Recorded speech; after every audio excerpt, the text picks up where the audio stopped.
So I've just made another conceptual change.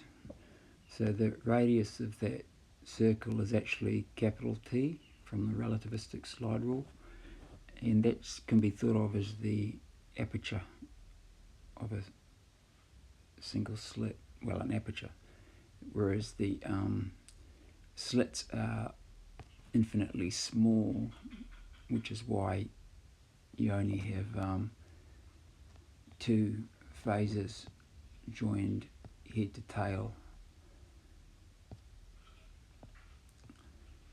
whereas the aperture has infinite phases joined head to tail, giving rise to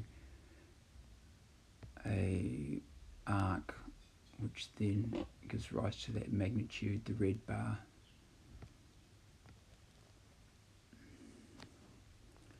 So I've got another couple of examples from, I just got a picture from the internet, and then I just counted the number of fringes from the center. There's 1, 2, 3, 4, 5, 6, 7, 8. Actually count the nodes to be more accurate, but anyway. So 8, so capital T therefore is 8. So you can make this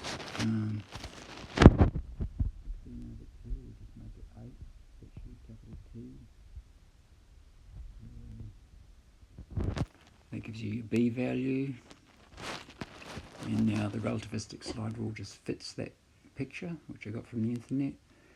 And now I just whiz through correctly calculating the probability of each fringe. Easy peasy. There's never any probability of a fringe when you get to the edge, the circumference of the red circle. So that's the envelope. That's what creates the envelope. And then that's a photon example through double slits. And then another example would be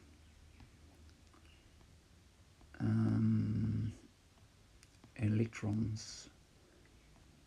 There's a actual photo of electrons interfering, and single electrons interfering with themselves. So they might be going through. It takes a long time for that photo to build up, like hours and hours and hours, and you end up with just one electron going through.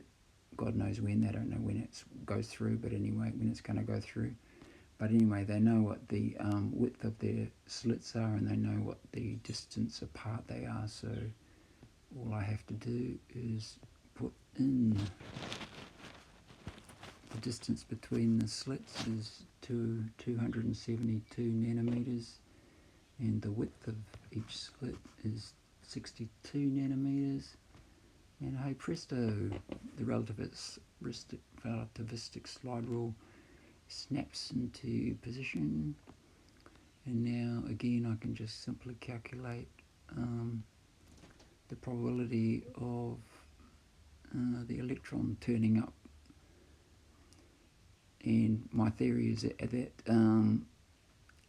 the electron hits the screen somewhere, and the probability of it being detected is what's been calculated. In other words, same with the photons. I reckon that photons are hitting the screen but not getting detected because the probability of being detected it's probabilistic. Well, therefore, if it's not detected, there was a probability that it wouldn't be detected. That's why it wasn't detected. And so that's what I have a theory. And I think I described that in the last video, so I won't bother again.